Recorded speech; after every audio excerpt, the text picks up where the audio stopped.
우리 다 같이 일어나셔서 하나님의 말씀 함께 봉독하겠습니다. 오늘 말씀은 마가복음 6장 53절부터 56절까지입니다. 한 절씩 교독하겠습니다. 건너가 게네사렛 땅에 이르러 대고 그 온 지방으로 달려 돌아다니며 예수께서 어디 계시다는 말을 듣는 대로 병든 자를 침상째 메어 나오니 아무데나 예수께서 들어가시는 지방이나 도시나 마을에서 병자를 시장에 두고 예수께 그의 옷가에라도 손을 대게 하시기를 간구하니 손을 대는 자는 다 성함을 얻느니라. 아멘. 앉아주시기 바랍니다. 기도하겠습니다. 하나님, 오늘도 우리에게 말씀하여 주옵소서. 이 말씀을 듣고 우리도 다 성함을 얻는 모든 성도들 되게 하여 주시고 하나님을 깊이 깨달아 알아가는 진정한 주의 백성들 되게 하여 주옵소서.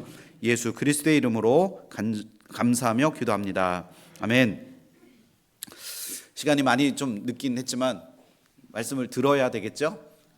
여러분 이런 생각해 본 적 있으십니까? 나는 누구인가? 그리고 나는 어디서 왔고 어디를 향해 가고 있는가? 혹시 이런 생각해 본 적 있으십니까?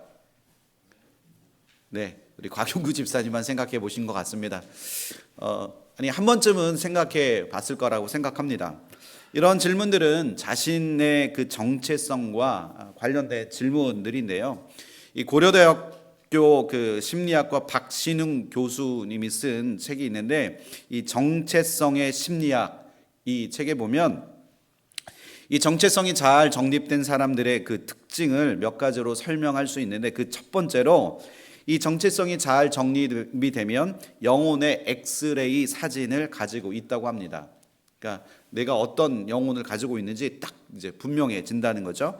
이 엑스레이 사진이라는 말이 표현해 주고 있듯이 이 정체성 정립이 잘 된 사람은 겉으로 보여지는 외양, 나의 겉모습을 뭔가 이렇게 다른 사람들에게 잘 막 보여주려고 하는 것이 아니라 이 내면의 중요성을 알고 자기 삶의 그 가치와 의미 부여에 더 많은 그 가치를 두며 살아가는 사람들이라고 합니다.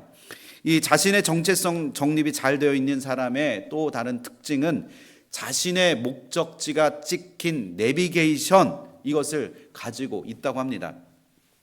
우리 모두 이 인생길 한 번 살아본 인생길이 아니잖아요. 처음 우리 모두가 다 걸어가는 그 길, 모두가 다 초행길의 인생길을 살아갑니다. 그런데 초행길의 인생길을 살아가고 있지만 이 정체성이 잘 정립된 사람은 자신의 삶의 목적을 정확하게 알고 있다는 것.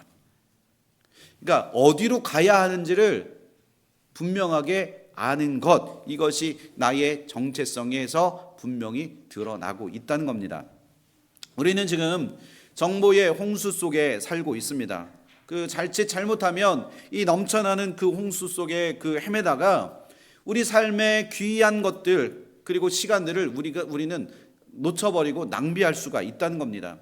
여러분 인터넷만 보시면 그리고 우리가 제가 설교하는 이 본문을 또 하면 막 무수한 설교문들이 쏟아져 나옵니다. 그리고 그러다 보면 이것이 그 유용한 정보들도 있지만 쓸데없는 정보들, 요즘 잘못 서치하면 맨 위에 2단이 올려놓은 그 타이틀이 있는 거 아시죠? 그러니까 이와 같이 내가 무심코 찾아보는 정보들 중에는 그 쓸데없는 정보들, 잘못된 유용하지 않은 정보들도 많다는 겁니다. 그래서 나에게 정확하게 전달되어지는 이 정보가 유용한 정보인지 아닌지를 판단하기 위해서 내 삶의 목적이 분명하게 정해져야 한다는 겁니다.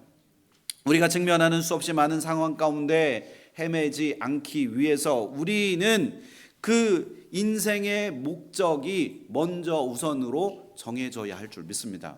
그러기 위해서는 우리가 예수를 우리 유스들이 오늘 지금 예배에 참석하고 있는데 어린 나이에서부터 예수님을 믿고 예수님이 누구신지를 딱 확립하고 그 우리 인생의 목적을 예수 그리스도에 그 맞춰서 우리가 살아가면 우리 인생은 달라질 수 있다는 겁니다.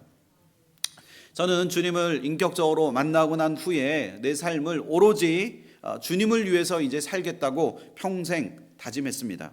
그리고 오직 주님의 영광을 위하여 살겠다고 다짐하는 순간부터 이것이 저의 존재의 목적이 되었고, 그러다 보니까 예수 그리스도로 인한 그 삶을 살겠다고 생각하니까 제 인생이 굉장히 단순해지고 명료해집니다. 예수님이 원하시는 인생, 예수님이 원하시지 않는 인생을 살지 않겠다라는 분명한 믿음의 확신이 있기 때문에 저는 주의 길을 가는 것, 그것이 저의 인생의 가장 큰 목표이고 목적이라는 겁니다. 한 분만 아멘 하신대요. 비단 저뿐만이겠습니까? 여러분 모두가 다 그렇게 되어야 할 줄 믿습니다. 우리 삶의 목적은 우리를 창조하신 하나님을 만날 때 그때 명확해집니다. 믿으십니까? 왜냐하면 우리를 만드신 분이 우리의 삶의 목적을 갖고 계시다는 거예요. 하나님도 분명한 목적으로 이 땅에 예수 그리스도를 보내주시고 우리 모두를 구원해 주시기 위해서 하나님의 분명한 목적이 있으시잖아요. 계획이 있으시잖아요. 그와 마찬가지로 우리도 예수 그리스도를 믿으면 우리 인생의 삶의 목적이 달라지게 된다는 겁니다. 오늘 말씀 속에서 우리의 구원자이신 주님을 우리가 알 때 우리 삶에 어떠한 변화들이 일어나는지 깨닫는 시간이 되기를 축원합니다. 이 오늘 말씀을 보면 예수님께서 오병이어의 기적을 보이시고 난 후의 일입니다. 제자들 재촉해서 이제 가까운 그 벳사다로 가게 하신 그 이유는 그 제자들 가운데 계속 이어지는 그 사역으로 인해서 너무나 지쳐 있었다는 겁니다. 그래서 그 제자들을 좀 쉬게 하시려고, 그리고 그 제자들이 무리를 떠나야 할 가장 큰 이유는 이 오병이어의 놀라운 하나님의 그 기적을 보여주고 그들이 그 기적을 경험하였음에도 불구하고 예수님을 그들의 그 영혼의 구원자라고 생각하지 않았다는 겁니다. 단지 그들의 허기진 배를 채워주는 그런 세상의 임금, 세상의 왕으로밖에 여기지 않았다는 겁니다. 요한복음 6장 15절을 보면 그러므로 예수께서 그들이 와서 자기를 억지로 붙들어 임금으로 삼으려는 줄 아시고 다시 혼자 산으로 떠나가시니라. 저는 이 말씀을 지난 몇 주 동안 계속 이 말씀을 드립니다. 예수님을 임금 삼으려고 하는 그들, 우리도 조금만 예수 믿고 조금만 뭔가를 하려고 하면 우리도 예수님을 임금 삼으려고 하는 일들이 너무 많이 있다는 겁니다. 우리 인생의 목적이 잘못 빗나가면 자꾸 예수 그리스도가 원하는 삶이 아닌 내가 원하는 삶으로 우리의 방향이 자꾸 틀어질 수밖에 없다는 겁니다. 이 제자들을 이제 벳세다로 보내려고 하는데 벳세다로 가던 배는 이제 북서풍의 그 풍랑을 만나서 그들이 가는 그 방향을 완전히 틀어서 이 벳세다가 아닌 게네사렛에 오늘 이제 도착하게 되었습니다. 이 게네사렛은 갈릴리 호수 이렇게 그 지도를 보면 북서쪽 이쪽 그 한 10시 방향 이쪽에 있는 도시인데요. 거기는 굉장히 비옥하고 사계절이 굉장히 뚜렷한 동네입니다. 그래서 사계절의 열매를 비교적 자유롭게 먹을 수 있는 그런 풍족한 도시였습니다. 이 풍족한 도시였다는 것을 설명해 드리면 뭐냐면 잘 사는 동네였다는 거예요. 이 게네사렛은. 그래서 이들이 비록 풍랑을 만나서 목적지가 변경이 되긴 했지만 이 주님의 그 치유의 사역은 이 게네사렛에서 그 어떤 동네보다 더 풍성하고 더 왕성한 예수님의 그 기적의 능력이 그곳에서 이루어졌다는 겁니다. 그 이유는 그들은 주님이 누구신지 이미 알고 있었다는 거예요. 여러분, 주님을 아는 것, 주님을 모르는 것, 이것은 분명한 차이가 있다는 겁니다. 오늘 이 게네사렛에서 이루어지는 이 말씀들을 통해서 우리에게 전하는 그 말씀, 첫 번째는 우리 한번 읽어보겠습니다. 시작.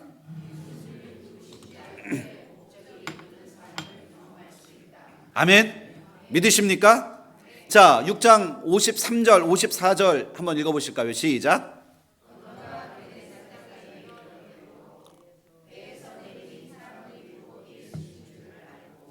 아멘. 이 예수님의 제자들은 인간이 상상할 수 없는 엄청난 그 오병이어의 기적을 체험하였습니다. 3년 동안이나 주님의 모든 사역을 함께 경험하였음에도 불구하고 그들은 예수님이 누구신지, 또한 자신들이 누구인지 제대로 알지 못했다는 거예요. 예수님의 말씀대로 순종하며 가고는 있었지만 정작 주님이 주시는 그 소명을 제대로 알지 못하고 그들은 3년 동안이나 예수님과 함께 했음에도 불구하고 우왕좌왕, 그게 제자들을 표현할 수 있는 가장 설명할 수 있는 방법이라는 거예요. 이 52절의 말씀에 보면, 오늘 본문 바로 전절인데요, 이 말씀에 보면 오히려 제자들의 마음이 어떻게 됐다고요? 둔하여졌다고 그렇게 말씀하고 있습니다. 이 제자들의 마음이 둔함을, 그 말씀을, 제자들의 마음의 그 둔함을 이제 예수님께서 말씀하시면서 그 오늘 말씀을 통해서 이 52절 말씀과 오늘 시작되는 그 말씀을 완전히 비교라도 하듯이 오늘 말씀이 등장합니다. 예수님과 제자들이 게네사렛에 도착한 시간이 언제인지는 정확하게 모릅니다. 이제 밤새 풍랑을 맞고 그리고 그것을 이겨내서 이제 낮이 되어서 이 건너편으로 간 시간이 아마 비교적 낮 시간이었을 것 같습니다. 그런데 예수님과 제자들이 이제 게네사렛에 도착했을 때 많은 사람들이 지금 예수님과 제자들을 맞이하려고 무태 나와 있었다는 겁니다. 그리고 그 사람들은 지금 예수님이 누구라는 것을 알아보았다는 거예요. 오늘 말씀에서 정말 놀라운 부분은 뭐냐면 예수님께서 게네사렛에 이르렀을 때 이미 게네사렛 사람들은 예수님이 누구신지 바로 알아보았다는 거예요. 예수님이 누구신지. 이 5,000명 그리고 그곳에 2만 명이 움집해 있는 그 상황, 오병이어의 기적을 이루고 있는 그 장소에서도 믿음으로 주님께 떡과 물고기를 드리는 그 한 명, 그 어린 소년밖에 없었는데 이곳 사람들은 이미 예수님이 누구신지 분명하게 알고 있었다는 겁니다. 이것이 놀라운 이유는 예수님의 모든 공생애를 공유한 제자들은 어땠습니까? 예수님이 누구신지 진정으로 알지 못했다는 겁니다. 마태복음 16장에 보면 예수님의 제자들은 자신을 누구라고 하고 있는지 제자들에게 묻습니다. 그리고 제자들이 대답하기를 마태복음 13장 16절에 그렇게 13절부터 16절까지 그렇게 기록되어 있는데요. 이 사람들의 대답을 보면 누구는 침례 요한, 또는 어떤 사람은 엘리야, 어떤 사람은 에레미야나 선지자 중에 한 사람이라고 그렇게 말합니다. 그동안 제자들을 비롯한 수많은 사람들이 예수님이 누구신지 제대로 알아보지 못했다는 겁니다. 그러나 그 질문에 누가 대답합니까? 베드로가 대답합니다. 뭐라고 얘기하죠? 우리 16절 한번 읽어보실까요? 시작.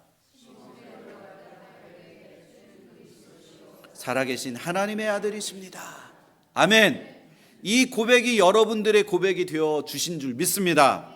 이런 상황에서 게네사렛 사람들이 예수님을 알아봤다는 것, 그 제자들 중에도 알아보고 이 믿음으로 고백한 그 한 사람 베드로 외에는 예수님이 누군지 못 알아봤는데 이 게네사렛에 있는 사람들은 예수님을 알아보았다는 거예요. 게네사렛 사람들은 제자들과 달리 예수님을 만난 적도 없었는데 단지 소문으로 예수님이 어떠한 분이신지 듣고 그리고 그 들은 것으로 믿음이 생기고 알아보았다는 겁니다. 그런데 이들의 행동이 얼마나 적극적이었는지 54절 55절 우리 한 목소리 읽어보실까요? 시작.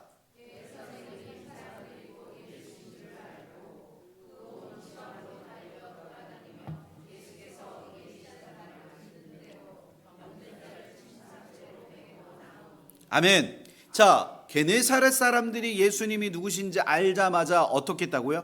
온 지방으로 지금 달려 돌아다니고 있다는 겁니다. 자, 이들이 왜 이렇게 돌아다니고 있을까요? 이것은 바로 예수님을 알리시기 위해서였다는 겁니다.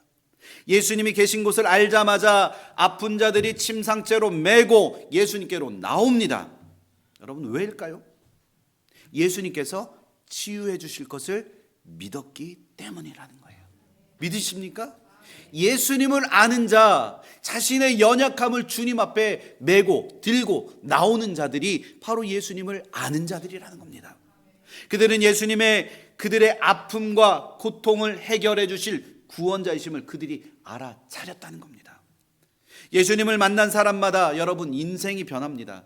예수님을 만난 사람마다 고침을 받고 새로워지게 되는 줄 믿습니다. 예수님이 게네사렛에 오셨다는 이 소식이 온 동네에 전파됩니다. 여러분 12월이 어떤 날이죠? 12월 달이 어떤 달이죠? 아기 예수가 이 땅에 오심을 우리도 전파하고 선포하는 그런 달이 되어져야 한다는 겁니다.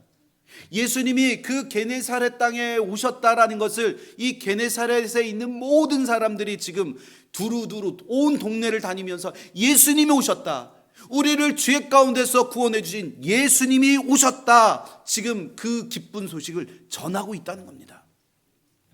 애쓰고 수고하여 예수님을 전파합니다. 여러분 그러니까 어떻게 됩니까? 그 예수님이 오셨다는 그 소식을 들은 사람들이 예수님께 나왔다는 거예요. 여러분 예수님께 나왔다는 것, 주님이 어디 계시다 하는 그 말을 듣는 대로 그 모든 아픈 자, 침상에 누워있는 자, 그 모든 자들이 그 침상째 들고 예수님 앞에 나왔다는 겁니다. 예수님께 나왔다는 게 중요하다는 거예요. 여러분 이 나왔다는 건 뭐냐면 삶의 우선순위를 자기들이 여기고 있는 그 가치보다 예수 그리스도가 가장 나의 삶의 우선순위로 여기고 주님 앞에 나왔다는 겁니다. 여러분 지금 이곳에 나오신 여러분들 삶의 우선순위를 다 제껴두고 오늘 이 자리에 나오신 여러분들 축복합니다. 하나님께서 복에 복을 더해 주실 줄 믿습니다. 예수님이 누구신지 여러분 아니까 주님 앞에 나올 수 있잖아요. 예수님이 누구신지 아니까 이 게네사렛 사람들이 예수님의 능력을 붙잡고 주님 앞에 나올 수 있다는 겁니다. 여러분 우리도 예수님의 능력을 믿고 예수님의 말씀 앞에 순종해서 예수님 앞에 더 많이 나오시기를 축원합니다. 게네사렛 사람들은 세상의 눈으로 보면 아까 사계절의 열매를 먹을 수 있는 그 풍족한 도시에서 비록 삶을 살았지만 이들에게도 엄청난 고난과 아픔이 있었다는 겁니다. 이것을 보면 어쩌면 영적으로 누구보다도 허기진, 영적으로 굉장히 허기진 삶을 살고 있었던 것이 분명하다는 겁니다. 영적인 결핍을 아는 자만이 구원자이신 주님만을 찾고 간구하며 주님 앞에 나아갈 수 있다는 겁니다. 여러분 우리의 삶의 풍족함 속에서 우리가 아무리 살아도 우리의 허기진 영적인 그 갈급함이 있지 않습니까? 여러분 우리가 세상에 있는 정보는 수없이 알고 있다 할지라도 주님을 모르면 우리의 영적인 허기를 우리는 채울 수 없다는 거예요. 여러분 그때 우리가 주님 앞에 나와야 할 줄 믿습니다. 오늘 이 자리에 있는 우리 모두는 우리 주님이 누구신지 우리 삶 속에서 명확하게 깨닫고 분명하게 나의 정체성을 확립해야 한다는 겁니다. 예수님이 정말 누구신지 모른 채 그냥 이 자리에 앉아서 그냥 제가 하는 말을 듣고 그냥 울리는 꽹과리처럼 생각하고 이 자리에 앉아 있다고 생각해 보십시오. 졸립니다. 목사님이 도대체 무슨 말을 하는지 듣지 못합니다. 예수 그리스도가 누구야? 그러면 여러분 얼마나 이 자리가 지겹고 힘들겠습니까? 하나님의 복음은 물질의 유무로 사람을 차별하지 않습니다. 우리 모두 치료자 되시고 구원자 되신 그 예수님이 우리의 필요한 그 영적인 모든 것을 채워주는 하나님의 은혜요, 하나님의 빚진 자들이 되어져야 할 줄 믿습니다. 우리의 힘으로 해결할 수 없는 이 내 내면 안에 있는 이 공고함 속에서 살아가는 자들이 바로 우리들이라는 거예요. 주님을 만나지 않으면 이 공고함을 더 이상 채울 수 없다는 겁니다. 그래서 성숙한 신앙인이 되기 위해서 필요한 세 가지 단계, 신앙의 단계가 있는데요. 첫 번째로는 예수님이 누구신지 아는 단계입니다. 여러분, 우리가 누군가를 소개받아도 이 결혼까지 꼴이 나려면 이 결혼을 하기 전에 그 사람에 대해서 충분히 알아가는 시간이 꼭 필요하다는 거예요. 그러나 이 아는 단계만으로 부족합니다. 그래서 두 번째는 무슨 단계냐? 믿는 단계가 필요합니다. 이 단계에 들어가야지 이 신뢰와 사랑의 관계가 될 수 있는 것, 그래서 더 깊은 관계가 될 수 있다는 거예요. 우리 뉴스도 잘 들어요. 이거 얘기 잘 들어야 돼. 주아야, 잘 들어. 알았지? 잘 들어. 이 결혼은 서로의 약함을 받아줄 수 있는 사람이라는 그 믿음이 생겨날 때, 나의 약함 속에서도 저 사람이 나의 약함을 다 이해한다라는 그 믿음이 생길 때, 그 뒤에 나는 이 사람한테 내 인생을 맡길 수 있겠다라는 이 사랑의 관계로 점점 발전하게 된다는 겁니다. 여러분, 이와 마찬가지로 신앙생활도 마찬가지입니다. 이 믿음의 두 번째 단계인 이 구원의 확신이 없으면 절대로 예수 그리스도에게 내 삶을 온전히 맡기지 못한다는 겁니다. 그러다 보면 다람쥐 쳇바퀴 돌아가듯 삶의 모든 상황 속에서 불안함 그리고 의심 속에 제대로 믿음을 갖지 못하고 그렇게 살아간다는 거예요. 이 자리에 앉아 있으면서도 예수님이 누구시오? 나는 예수님을 만난 적이 없어. 그러면서 의심하고 그러면서 불안함 속에 살아가게 된다는 겁니다.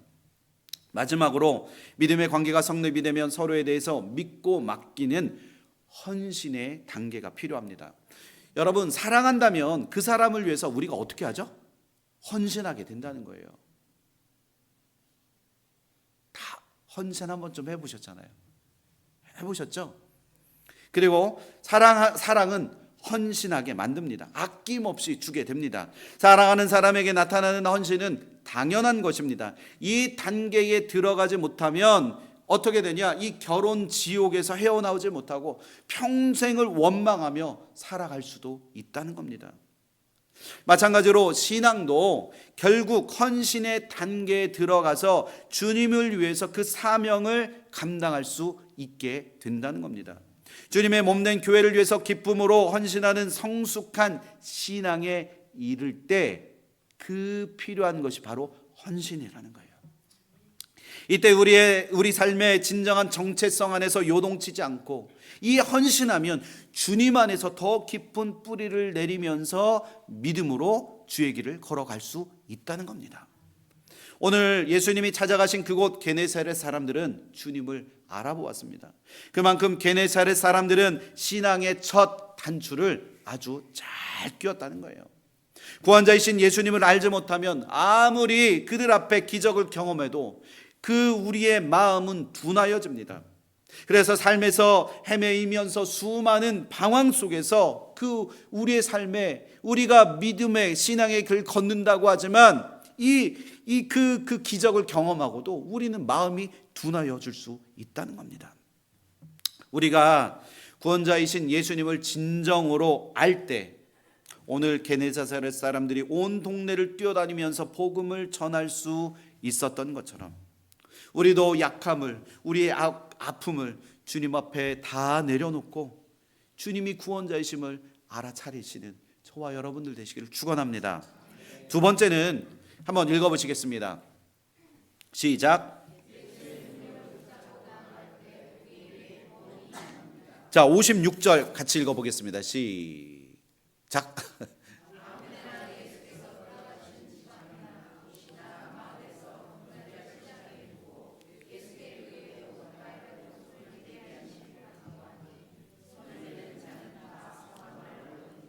아멘.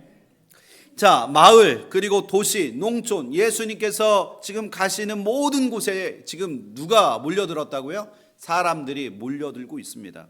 예수님을 만나기 위해서 예수님이 어디 계시다는 말을 듣는 대로 무조건 아픈 자들을 침상째 데려다 놓고 지금 예수님을 기다리고 있습니다. 예수님의 옷자락에 손만 댈 수 있다면, 예수님의 옷에 손을 대게 해달라고 그들은 간청하고 있습니다. 너무나 간절하게 예수님을 구하고 있다는 겁니다. 왜냐하면 예수님의 능력을 믿었기 때문이라는 겁니다. 여러분, 우리가 예수 믿는 일에 얼마나 이와 같은 그 간절함이 여러분들 안에 있으셨습니까? 정말 자율적으로 내가 마음이 통해서 주님 나를 만나주세요, 오늘 이 시간 주님이 원하시는 대로 믿음과 순종의 길을 걸어가겠습니다, 주님 나와 함께 해주십시오, 그런 간절함으로 오늘 이 자리에 나오셨습니까? 아니면 억지로 하나님 저 못 나가겠어요, 저 너무 피곤해요, 오늘 그냥 쉬고 싶어요, 이런 마음으로 그냥 억지로 나오셨습니까? 우리의 마음을 한번 되돌아보았으면 좋겠습니다. 여러분, 오늘 말씀 56절에 이 성함을 얻었다는 것은 우리의 모든 아픔과 고통이 해결되었다는 것입니다. 성함을 얻었다는 것은 우리의 모든 고난과 영적인 허기짐이 해결되었다는 것입니다. 성함을 얻었다는 것은 우리에게 구원이 임하였다는 것입니다. 믿으십니까?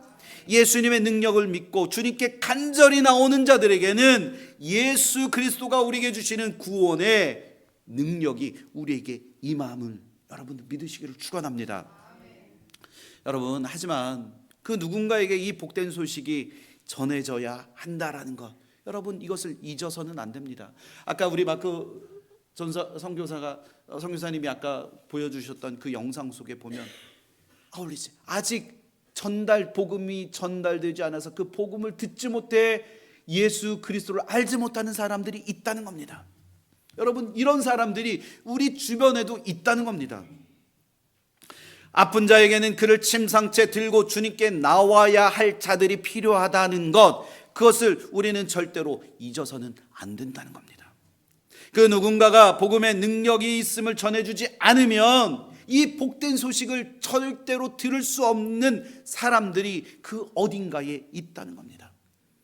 게네사렛 사람들은 예수님의 능력을 믿고 병든 자를 침상째 들고 나왔습니다. 자기 혼자 움직일 수 없을 정도로 병든 사람이 있었습니다. 그리고 아무것도 할 수 없는 그 절망 속에 주저앉은 사람들, 그 사람들을 위해서 이 게네사렛 사람들은 침상째 들고 그리고 메고 지금 주님 앞에 나왔다는 거예요. 여러분, 우리가 이와 같은 역할을 우리 교회가, 우리 믿음의 성도들이 감당해야 할 줄 믿습니다. 이 공동체, 이 교회를 주신 이유가 무엇이냐 이거예요. 내가 여기서 내가 하고 싶은 얘기, 내가 원하는 것, 그냥 사람들하고 수다 떨고 여기서 그냥 시간을 때우는 그런 장소가 아니라는 겁니다. 이곳을 통해서 하나님의 복음이 증거되어지는 일에 우리가 최선의 노력을 우리가 다 해야 한다는 거예요.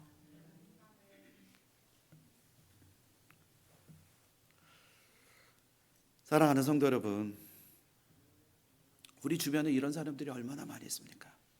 자신의 힘으로는 구원의 길을 찾아갈 수 없는 사람들. 되돌아보면, 주변을 보면 이런 사람들이 너무 많다는 거예요. 또한 교회 다니다가 상처받고 더 이상 교회에 나올 수 없는 그 힘이 없는 사람들, 주변을 돌아보면 그런 사람들 투성이라는 겁니다. 그 누군가의 도움이 없이는 예수님을 만날 수도 없고 감히 용기를 낼 수도 없고, 누군가의 관심과 애정이 없이는 도무지 예수를 만날 수 없는 그들이 우리 주변에 너무 많이 있다는 거예요. 여러분들, 그들을 데리고 나올 수 있는 그 노력, 헌신, 그 수고가 우리 안에 왜 필요한지 오늘 말씀은 우리에게 그것을 전해주고 있다는 겁니다. 교회가 하나님이 누구신지를 제대로 깨달을 때 우리는 하나님의 능력을 붙잡을 수 있게 될 줄 믿습니다. 어느 것 하나도 우리가 생각해 보면 하나님의 은혜 없이 된 것이 단 하나도 없음을 고백하게 됩니다. 그렇게 되면 우리의 정체성을 깨닫게 됩니다. 나는 누구인가? 나는 무엇을 위해서 지금 이 시대를 살아가고 있는가? 이것을 우리는 명확하게 깨달을 수 있다는 겁니다.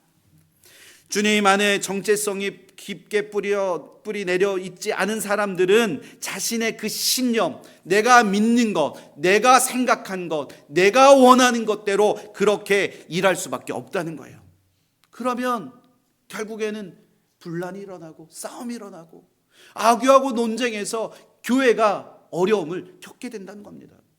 그래서 한국의 정신과 의사인 유은정 원장이 쓴 책 제목이 너무 재밌습니다. 책 제목이 뭐냐? 혼자 잘해주고 상처받지 마라. 별로 안 웃으시는데요. 혼자 잘해주고 상처받지 마라. 그 다음에 상처받지 않고 끝까지 사랑하기. 여러분 그렇게 할 자신 있으세요? 웃음으로 때우지 마시고요. 그렇게 할 자신 있으세요? 근데 여기 이 책에 보면 수많은 자신들이 상담하면서 만난 수많은 사람들이 이 과거의 상처에 매몰되어서 허덕이고 그리고 너무 많은 사람들이 인생의 어두운 밤을 보내고 있다라는 것을 이 상담을 통해서 그가 알게 되었다는 겁니다. 이렇게 가슴 아픈 사실 중 하나가 바로 세상에 사는 사람들뿐만이 아니라 교회에서 믿음 생활하고 있는 신앙 생활하고 있는 그들도 바로 예외가 아니라는 거예요. 여러분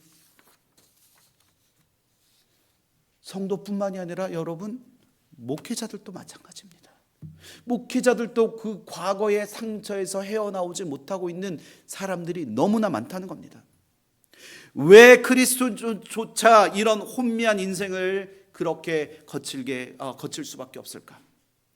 이 유은정 원장이 이렇게 말하는데요. 예수님을 믿는 사람으로서 정체성이 정립되어 있지 않았기 때문이다. 그래서 이분은 귀한 결심을 하는데 이렇게 힘든 사람들을 내가 한번 제대로 도와봐야 하겠다. 그래서 이 건강한 정체성을 확립해야 하겠다라는 생각으로 그래서 이분은 자신이 하고 있는 모든 것을 내려놓고 유학길에 올랐다고 합니다. 하지만 유학을 가서 얼마나 많이 힘들었겠습니까? 유학 생활 중에 막 이제 자신이 배우고 싶은 것 열심히 지식으로 계속 쌓아왔지만 그 자신이 배웠던 그 지식이 결코 해답이 될 수 없었다는 것을 깨달았습니다.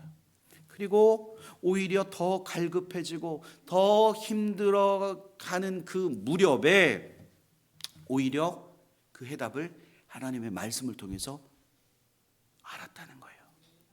하나님의 말씀을 통해서 자신의 정체성과 사명을 깨닫게 되었습니다.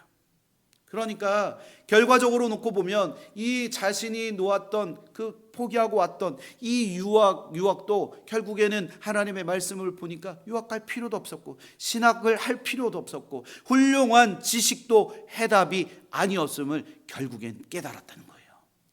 그러면서 하나님의 말씀만이 인생의 영적인 내비게이션이 되는구나. 그것을 깨달았다는 겁니다. 우리 이 말씀이 나에가 어떻게 가야 하는지 그 목적지를 정해주고 그리고 내면의 그 건강함을 보여주는 이 영적인 그 엑스레이 사진 속에 내가 얼마나 주님을 만나는 것이 중요하고 그리고 주님을 만나는 것이 나에게 얼마나 필요한 것인지를 그가 깨달아 알았다는 겁니다. 예수님의 능력을 믿는다는 것, 그것이 우리 삶의 진정한 구원임을 여러분들 믿으시기를 축원합니다. 주님의 능력을 붙잡고 믿음으로 나아갈 때 내가 할 수 없는 그 이상의 놀라운 일들을 우리가 경험할 수 있다는 거예요. 여러분 그 은혜를 그 기적과도 같은 놀라운 일들을 여러분 삶 속에서 경험하시기를 축원합니다. 나 자신이 하나님의 자녀라는 올바른 정체성이 세워질 때 하나님의 나라가 임하게 될 줄 믿습니다. 모두가 진정한 하나님의 자녀가 되어질 때 하나님의 교회도 온전하게 될 줄 믿습니다. 그렇다면 내가 기도하고 있는 그들이 회복되고 변화되면서 새로워지기 위해서 여러분 우리에게 필요한 것이 무엇이겠습니까? 여러분 예수님이 향하여 그들이 그 손을 내미는 것, 지금 예수님을 믿지 않는 그들이 나에게도 예수 그리스도가 필요하다고 손을 내밀어서 예수님의 옷자락에 손을 대도록 그들이 예수님의 말씀 안에 들어가도록 우리가 그들을 도와주는 게 필요하다는 거예요. 믿으십니까? 여러분 우리가 라림은 이 성경금 이것이 하나의 우리의 방법이 될 수 있습니다. 여러분, 만나는 사람들에게 내가 만날 때마다 짜증나고 내가 만날 때마다 저 사람에게 마음이 가지 않는다 할지라도 그 마음을 내려놓고 더 넉넉하고 여유 있는 그 마음으로 그들을 품어주고 안아주고 이해하고 배려할 때 그들이 당신이 믿는 예수 나도 믿겠다, 그런 은혜가 임할 수 있다는 겁니다. 여러분, 내가 중요하다는 거예요. 내가 저 사람을 변화시키기 위해서는 저 사람이 바뀌어야 하는 것보다 더 중요한 것은 바로 내가 바뀌어야 할 줄 믿습니다. 믿으십니까? 여러분, 56절에 보면 예수께 그의 옷가에라도 손을 대게 하시기를 간구했습니다. 손을 댔다는 말, 그냥 여러분 그곳에 있는 사람들이 그냥 예수님의 옷에 손을 댔다는 말일까요? 그냥 손을 댔다는 것은 어떤 말이냐? 당신이 나를 고쳐주실 것임을 내가 분명하게 믿습니다, 이 말이라는 거예요. 내가 예수님의 옷자락에 손을 대기만 하면 내가 나을 수 있다라는 믿음과 확신으로 주님의 그 옷자락에 손을 대었다는 겁니다. 여러분, 우리에게 필요한 것, 지금 예수님의 옷자락에 손을 댈 수 없지만 우리가 하나님의 말씀을 읽고 하나님의 말씀으로 그 나의 삶을 비추어 보고 예수 그리스도가 보내어주신 그 성령을 내 마음속에 모셔드리면 우리에게 놀라운 변화가 일어나게 된다는 겁니다. 여러분, 그곳에 있는 사람들은, 게네사렛 사람들은 예수님을 믿으면서 간절함으로 손을 내밀었다는 것입니다. 그게 바로 믿음이라는 거예요. 믿음의 손길이 나에게 임하기를 간절히 원하고 있었다는 겁니다. 예수님께 나오는 자들 옆에서 보면서 나의 약함을 주님께 간절히 내어 놓으면 나도 고침을 받을 수 있다라는 믿음과 확신이 필요합니다. 예수님, 저를 고쳐주세요. 예수님, 저를 구원해 주세요.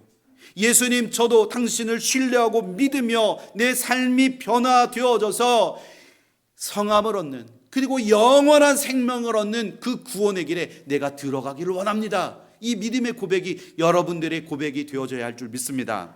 이렇게 주님께 간절히 구할 때 주님께서 주님의 그 능력이 누구에게 임하냐? 바로 나에게 임할 줄 믿습니다. 여러분들에게 임할 줄 믿습니다. 그 예수님의 능력이 우리 가운데 임하면 하나님의 나라가 우리 가운데 임하게 된다는 거예요. 믿으십니까?